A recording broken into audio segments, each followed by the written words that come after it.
ओम गणेशाय नमः। प्यारे भक्तगणों, आज मैं आप सभी को सुनाने जा रही हूँ फाल्गुन शुक्ल पक्ष में सुनी जाने वाली 5 पुण्य फल देने वाली कथाओं को श्रद्धा पूर्वक श्रवण करने से आप सभी की सभी मनोकामना पूर्ण हो सकती है। इसलिए कथा को श्रद्धा पूर्वक पूरा सुनिएगा और अपनी मन की इच्छा को भगवान के सामने एक बार अवश्य रखिएगा। ये कथा की शुरुआत करती हूँ गाय माता और माँ लक्ष्मी की कथा के साथ। अगर आपको अच्छी लगे तो वीडियो को ज्यादा से ज्यादा शेयर कीजिएगा। कथा इस प्रकार है कि एक बार लक्ष्मी जी ने मनोहर रूप यानी बहुत ही अद्भुत रूप धारण करके गाय के एक झुंड में प्रवेश कर लिया और उनके सुंदर रूप को देखकर गाय ने पूछा, देवी आप कौन हैं और कहाँ से आई हैं? तो गाय ने कहा कि आप तो पृथ्वी की अनुपम सुंदरी लग रही हो।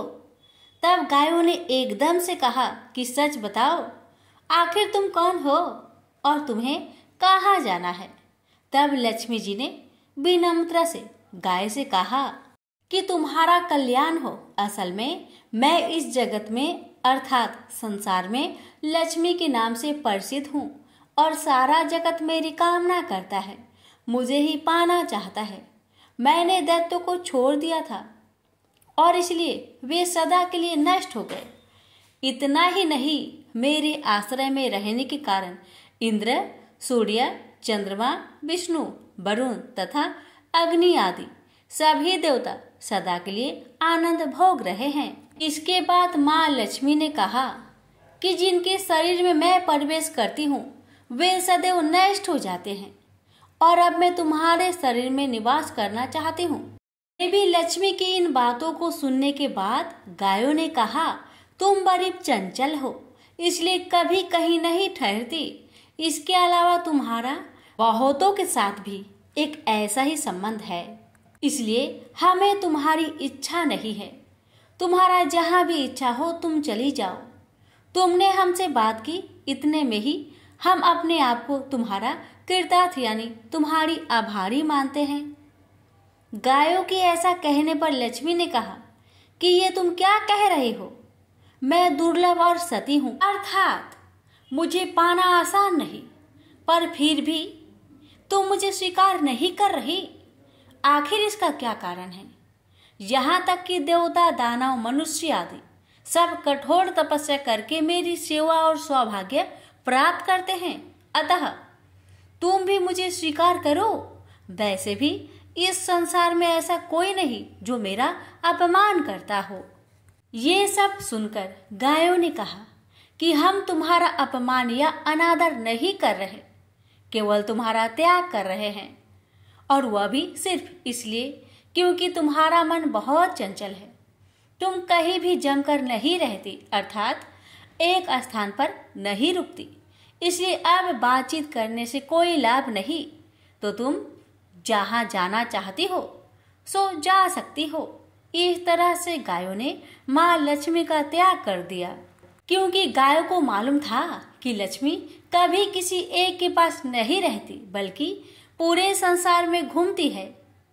पर फिर भी माँ लक्ष्मी ने हार नहीं मानी और इतना सब होने के बाद भी वार्तालाप जारी रखी। अब आखिर में माँ लक्ष्मी ने कहा, गायों तुम तो दूसरों को आदर देने वाली हो और यदि तुमने ही मुझे त्याग दिया तो सारे जगत में मेरा अनादर होने लगेगा। इसलिए तुम मुझ भी पर अपनी कृपा करो। मैं तुमसे केवल सम्मान चाहती हूँ। तुम लोग सदा सबका कल्याण करने वाली पवित्र और सौभाग्यवती हो, तो मुझे बस आज्ञा दो कि मैं तुम्हारे शरीर के किस भाग में निवास करूं। इसके बाद गायों ने भी अपना मन बदल लिया और गायों ने कहा, हे यशस्वनी, हमें तुम्हारा सम्मान अवश्य ही करना चाहिए, इसलिए तुम हमारे गोबर और मूत्र में निवास करो, क्योंकि हमारी ये दोनों वस्तुएं ही परम पवित्र है। तब माँ लक्ष्मी ने कहा, धन्यवाद और धन्य भाग मेरे, तो तुम लोगों ने मुझ पर अनुग्रह किया, यानी मेरे प्रति इतनी कृपा दिखाई। मैं अवश्य ऐसा ही करूंगी। मैं सदैव तुम्हारे गोबर और मूत्र में ही निवास करूंगी।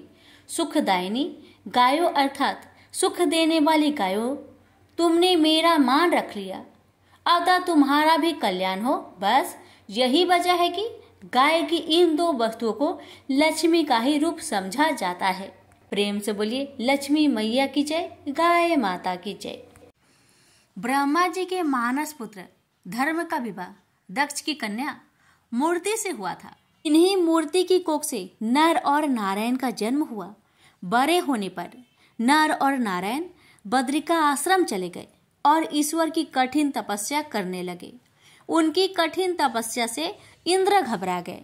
वे सोचने लगे, अगर ये नर और नारायण इस तरह कठिन तप करते रहे तो एक दिन इंद्रासन पाने का अधिकारी हो जाएंगे। मुझे इनकी तपस्या भंग करनी चाहिए।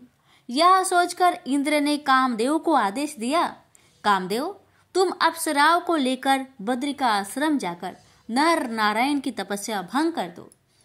इंद्र की आज्ञा पाकर कामदेव अप्सराओं को साथ लेकर बद्रिका आश्रम पहुंचा और नर नारायण की तपस्या भंग करने की कोशिश करने लगा। लेकिन नर और नारायण पर कामदेव की माया का कोई प्रभाव नहीं पड़ा। निराश होकर कामदेव अप्सराओं सहित वापस इंद्र के वहां पहुंचा और बोला, देवराज मैं अपनी कोशिश में असफल रहा। वो दोनों ऋषि भगवान भजन में इतने तल्लीन हैं कि उन पर हमारी किसी कोशिश का भी रत्ती भर भी असर नहीं हुआ। इंद्र बोले, कोई बात नहीं, मैं किसी अन्य तरीके से उन्हें साधना से विचलित करने की कोशिश करूंगा। इंद्र ने अनेक कोशिशें की किंतु अपनी हर कोशिश में नाकामयाब रहा। पर इस बीच एक ऐसा संयोग बन गया कि इंद्र को अपनी मनचाही मुराद पूरी होते दिखाई देने लगी। एक दिन महर्षि च्यवन नकुलेश्वर तीर्थ में नर्मदा में स्नान करने पधारे। अभी उन्होंने जल पर पैर रखा ही था कि तभी एक सांप ने उनका पैर थाम लिया। महर्षि ने पैर छुड़ाने की बहुत कोशिश की, लेकिन पैर छोड़ने के बजाय सांप ने अपनी जकड़ में और तेज कर दी। वे दर्द से कराह उठे। आह, मेरा पूरा जिस्म सुन्न हो गया। अरे छोड़ दुष्ट, नहीं छोड़ता, जा मैं तुझे श्राप देता हूँ कि इसी क्षण से तू विषहीन हो जाएगा। ऋषि के श्राप से सांप विषहीन हो गया। ऋषि भी बेहोश हो गए, लेकिन उसने ऋषि को नहीं छोड़ा। वह च्यवन को पाताल लोक ले गया। पाताल में पहुंचकर जब ऋषि को होश आया, उन्होंने चौंक कर चारों तरफ देखा। कुछ देर का ही समय बीता था कि कई दैत्य ऋषि के सम्मुख पहुंचे और उन्हें सादर प्रणाम कर दैत्यराज प्रहलाद के पास ले गए। दैत्यराज ने च्यवन ने ऋषि की बहुत आवभगत की और ऊंचे सिंहासन पर बैठाकर उनका आशीर्वाद लेते हुए कहा, मुनिवर, मेरा अहो भाग्य कि आपने दैत्य की इस नगरी में पधारकर हमें कृतार्थ किया। मेरे योग्य कोई सेवा हो तो बताइए। महर्षि च्यवन ने बोले, मैं यहाँ अपनी इच्छा से नहीं आया दैत्यराज, मुझे यहाँ पर एक भयंकर सांप ने खींच लाया है। प्रहलाद बोला, किसी भी बहाने से सही आप पाताल लोक पधारे तो सही, यही हमारे लिए बहुत गर्व की बात है। अब मैं आपको जल्दी वापस पृथ्वी पर न जाने दूंगा। प्रहलाद ने महर्षि की इतना सेवा शुश्रूषा की कि च्यवन ने खुश हो गए। एक दिन जब प्रहलाद च्यवन ऋषि की पैर दबा रहा था तो मुदित स्वर में ऋषि ने कहा, दैत्यराज, मैं तुम्हारी सेवा से बहुत प्रसन्न हूँ। तुम जो भी प्रश्न पूछना चाहते हो पूछ सकते हो। प्रहलाद बोला, महर्षि, बहुत दिनों से मैं तीर्थाटन के लिए जाने की सोच रहा हूँ, किंतु निर्णय नहीं ले पा रहा हूँ कि किस तीर्थ के दर्शन करने जाऊं। महर्षि बोले, पृथ्वी पर नैमिषारण्य, आकाश पर पुष्कर और पाताल में चक्र तीर्थ है। तुम इनमें से जहां भी चाहो जा सकते हो। प्रहलाद बोला, चक्र तीर्थ तो मैं हो आया हूँ, पुष्कर फिर कभी जाऊंगा। सबसे पहले मैं पृथ्वी पर नैमिषारण्य जाना चाहता हूँ। महर्षि बोले, यदि ऐसी ही तुम्हारी इच्छा है तो बेशक पहले वो ही हो आओ, मेरा आशीर्वाद तुम्हारे साथ है। प्रहलाद अपने दैत्य साथियों के साथ नैमिषारण्य पहुंचा। एक जगह पहुंचकर एक पेड़ की ओर इशारा करके सेनापति ने कहा, महाराज, जरा उस पेड़ को तो देखिए। उसकी हर शाखा और तने पर तीर ही तीर घुसे हुए हैं।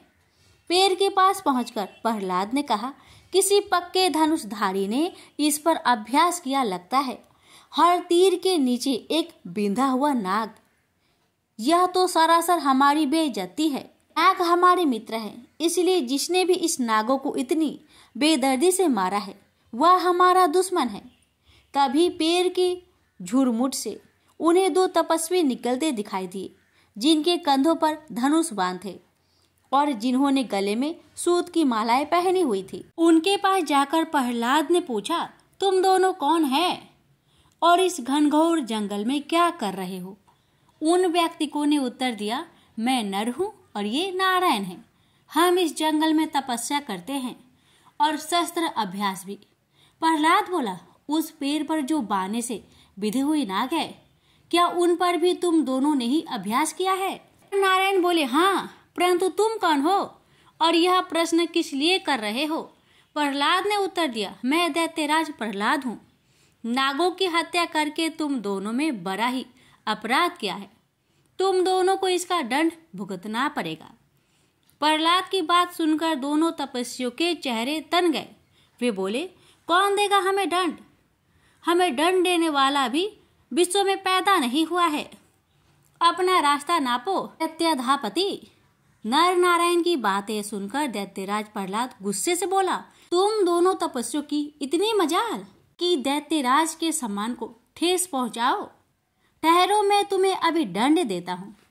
यह कहकर दैत्यराज प्रहलाद ने अपने धनुष पर तीर चढ़ाकर नर की ओर चला दिया, लेकिन नारायण ने उसके तीर को इतनी तेजी के साथ रास्ते में ही काट फेंका कि प्रहलाद भौंकचक्का रह गया।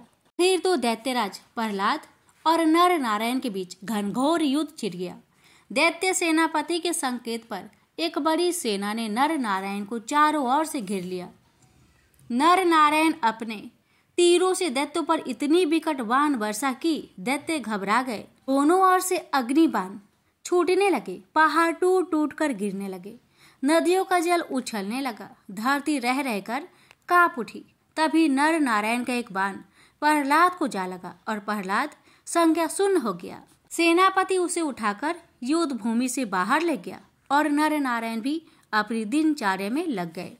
होश आने पर प्रहलाद को अपनी स्थिति का पता लगा तो उसे बहुत दुख हुआ। उसने सोचा, इतना बड़ा धनुर्धारी होते हुए भी मैं उन 2 तपस्वियों से कैसे मात खा गया। भगवान विष्णु के पास चलूं और उन्हीं से इस रहस्य का पता चलेगा।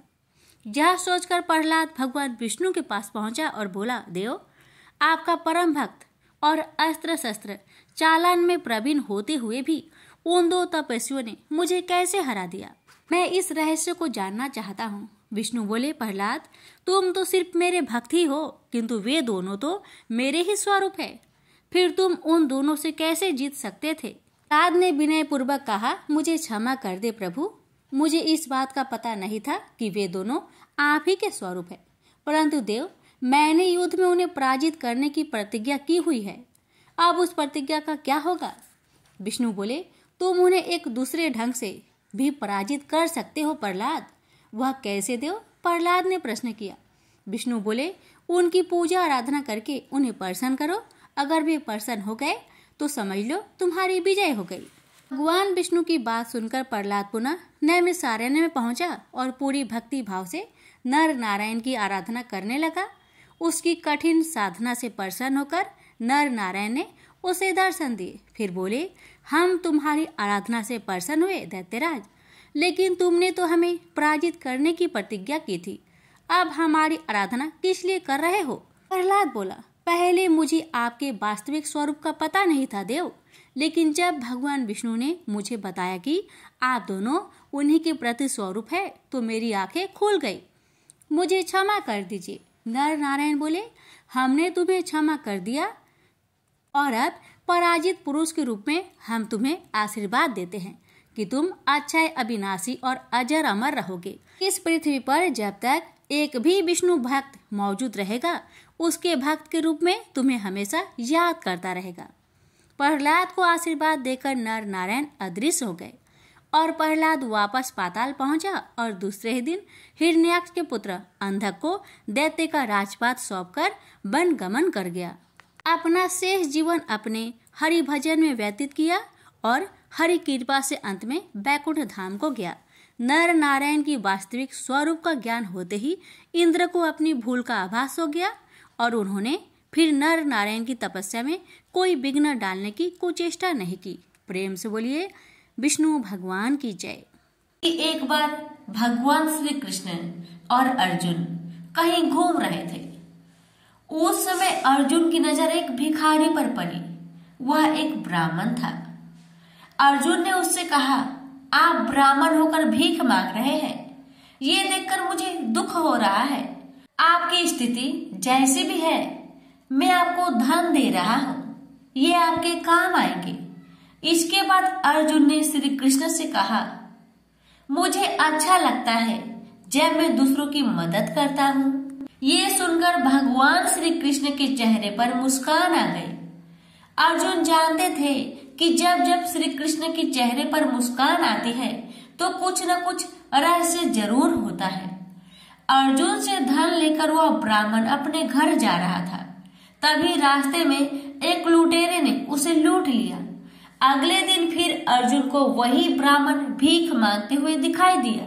उस भिखारी ने अर्जुन को पूरी घटना बताई। पूरी बात जानने के बाद अर्जुन ने उसे एक मूल्यवान रत्न दिया। ब्राह्मण रत्न लेकर अपने घर पहुंचा। वह थक चुका था।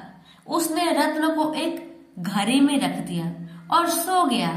घड़ा पुराना था। उसकी पत्नी को पानी भरने जाना था तो वह वही घड़ा लेकर नदी की ओर चल पड़ी। नदी से घड़े में पानी भरते समय वह रत्न नदी में गिर गया। अगले दिन फिर से अर्जुन को वह ब्राह्मण भीख मांगते हुए दिखाई दिया।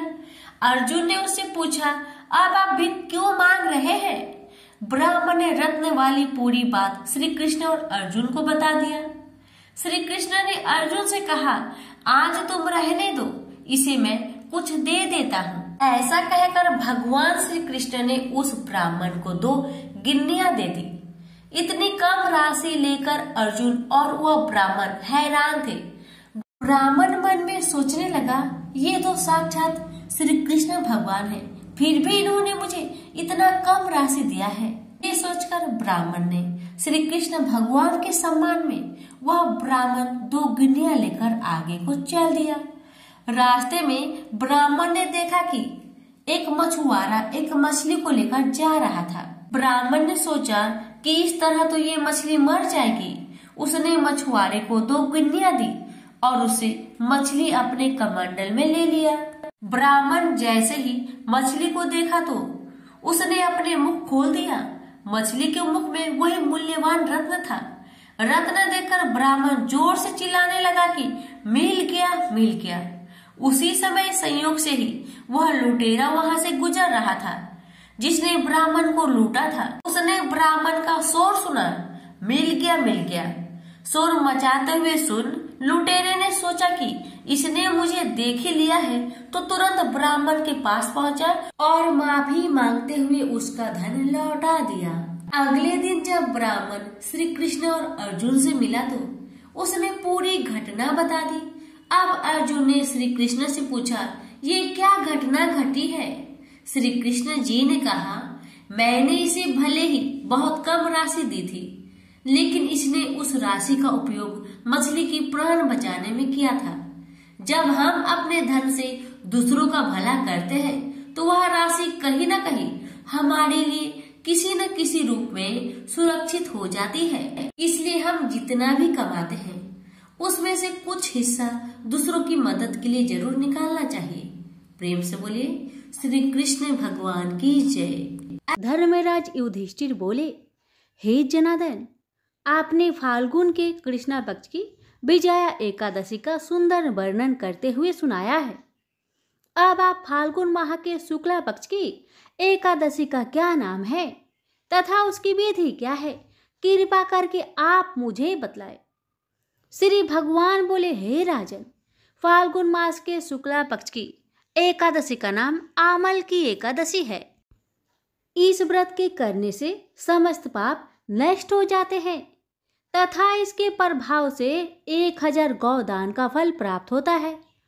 इस व्रत के करने से समस्त पाप नष्ट हो जाते हैं।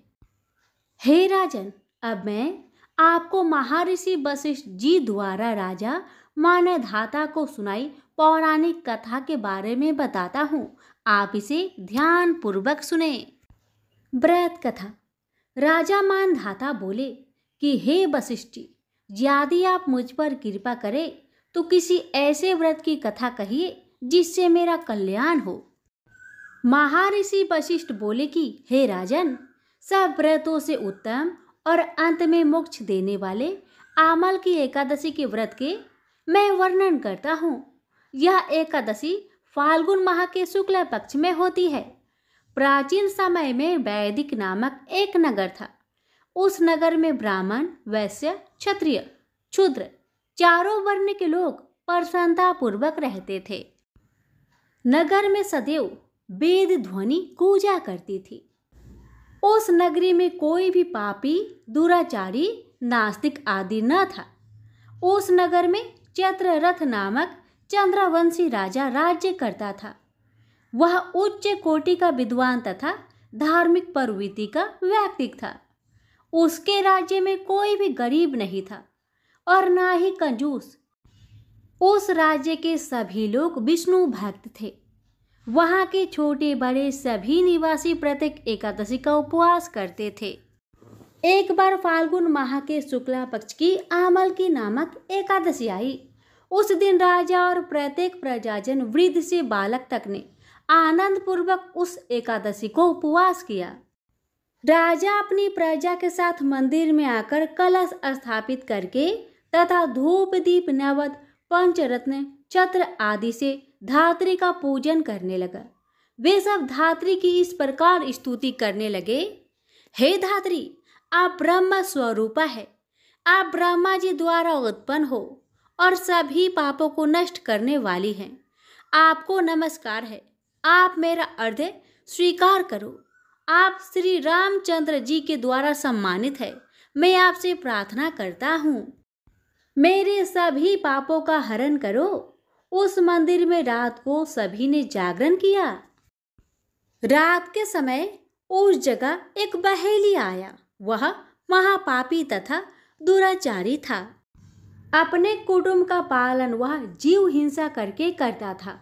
वह भूख प्यास से अत्यंत व्याकुल था। कुछ भोजन पाने की इच्छा से वह मंदिर के कोने में बैठ गया।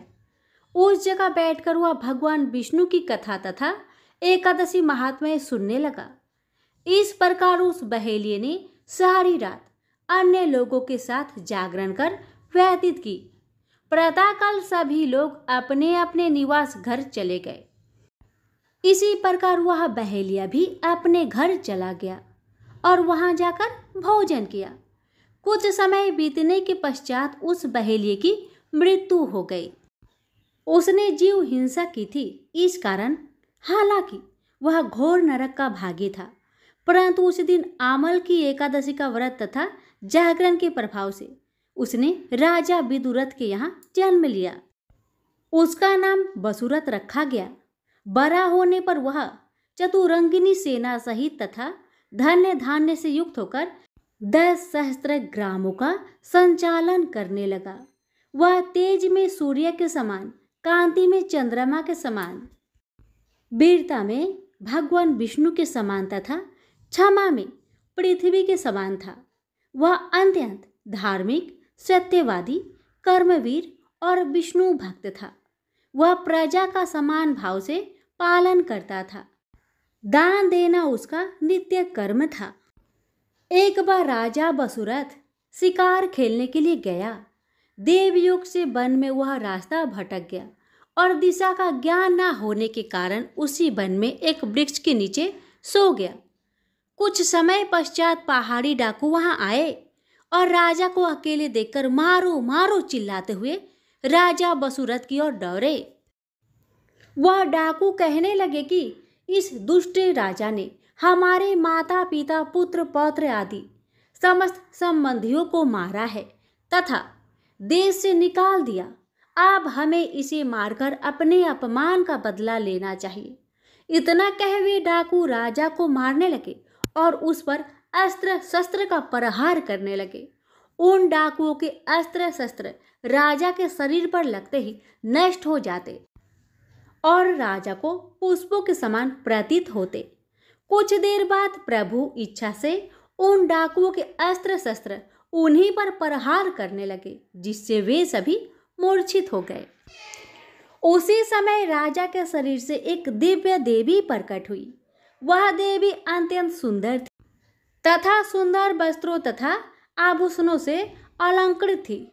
उसकी भूख कुरूटी टेढ़ी थी। उसकी आंखों से क्रोध की भीषण लपटें निकल रही थी।